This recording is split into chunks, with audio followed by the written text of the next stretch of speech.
खुलुमबाय नोंथांमोनखौ बयखौबो बरायबाय। दिनै 11 मे 2023 बारायजायो बिस्थिबार। फैदो दिननि खौरांफोरखौ बेखेवनोसै। गरेस्वराव चिफ मिनिस्टारनि भिजिलेन्स आरो एन्टि करप्शन बिफाना दै जगायथाय बिफाननि सासे इन्जिनियारखौ रां लाबाय थानाय दायाव उदाङै एरेस्ट खालामदों। हमजानाय मावथिनि मुङा जाबाय मृदुल दुबरी। मृदुला 20,000 रांखौ लाबाय थानाय समाव उदाङै एरेस्ट खालामजादों। गुवाहाटी रेलबादा पल्टन बाजारनिफ्राय गुवाहाटी रेल पुलिसआ गोख्रों सिग्रोमनानै सानै फालांगिरिनिफ्राय बेंक एकाउन्ट गैयै आयेननि बेरेखा लाबोनाय 57 लाख रांजों लोगोसे सानै फालांगिरिखौ एरेस्ट खालामदों। हमजानाय सानै फालांगिरिफोरनि मुङा जाबाय ऋषिकेश खान आरो तालवेश खान। बिसोर सानैबो डिब्रुगड़निफ्राय बिया फारसे ट्रेनजों थांगासिनो दंमोन। बे समावनो लामा ससेयाव अदेबानि गुवाहाटी नोगोरमायाव पुलिसनि गोख्रों सिग्रोमनायजों सानैबो एरेस्ट खालामजादों। बर' हारिखौ सिफायग्रा सिलिंखार खालामग्राया BPF हानजायानो होननानै EM रनजित बसुमतारी बिथाङा रोखा बुंथिदों। हाग्रा मैलारि आरो खाम्फा बरगयारी बिथांमोननि हानि खामानि फैयोब्ला आङो लोगो लोगोनो एप्रुभ खालामखागोन होननानै बिथाङा बुंथिदों। बिथाङा मा बुंखो बेखौ खोनासंदो। लाजिनाय मोनदों बाथ्रा। बर' समाजाव मोनसे बाथ्रा दं, दिनैनि जुगाव बिथांमोनखौ गोदान मुगानि दायना होननानै बुङो। दायनाथ' गैया नालाय, लेखा गोरों दायना। बे लेखा गोरों दायनाफ्रा क्रिटिक्स होननाय बुस्थुखौ एक्सेप्ट खालामनो हाया।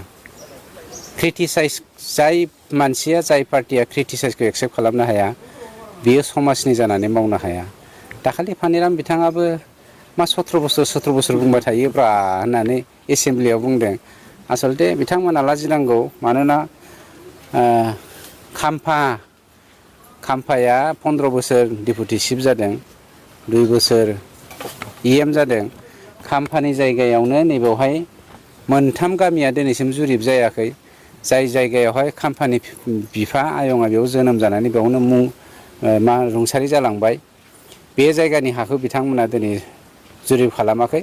जोङो बे 16 तारिखनि गेजेराव, बिनि सिगां 16 तारिखनि सिगां जोङो रानिखाता, नर्थ रानिखाता, मा गामिमोनथाय, मोनथाम गामि, बे गामिनि रायजोफोरनो जोङो हाखौ सुनानै जोङो गथायना होनो नागिरदों। बेफोर जोंनि मोनफा मोनफा एचिभमेन्ट। बेखौ बुंबा लाजिनाय मोनगोन। आरो खाम्फाखौनो रायखांबावनोसै आं। खाम्फा होन, जेम्स होन, बिथांमोना, जेम्सआथ' निसिमानि EM मोन 2008 आव। खाम्फाया जादों सेकेन्ड बस BPF नि। माने बिथाङा जेब्ला कौरब पान्डबनि दावहायाव, पानिपतनि दावहायाव दावहा नांनो थांदोंमोन। अर्जुननि रौरोथोन हमग्राया सोरमोन मिथिगौ? कृष्ण नङामोन होनबा? कृष्णजों अर्जुनजों जेरै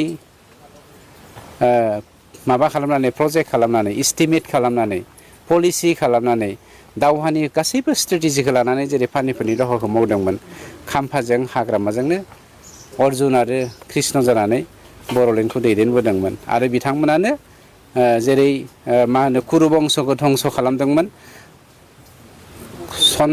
चन्दनमोनजों लोगोसे खाम्फा आरो जोंना हाग्रामाया बर' बंस'खौ धंस' खालामनो नागिरदोंमोन। गोबां जाहोन दं। नोंथांमोन दासिमनि माखासे खौरांफोरा बेखिनिल'मोन। बेखिनिसिम नायनायनि थाखाय नोंथांमोननिसिम रोजा रोजा साबायखर। गोजोन्थों। एसेनोसै। जै बर' हारिनि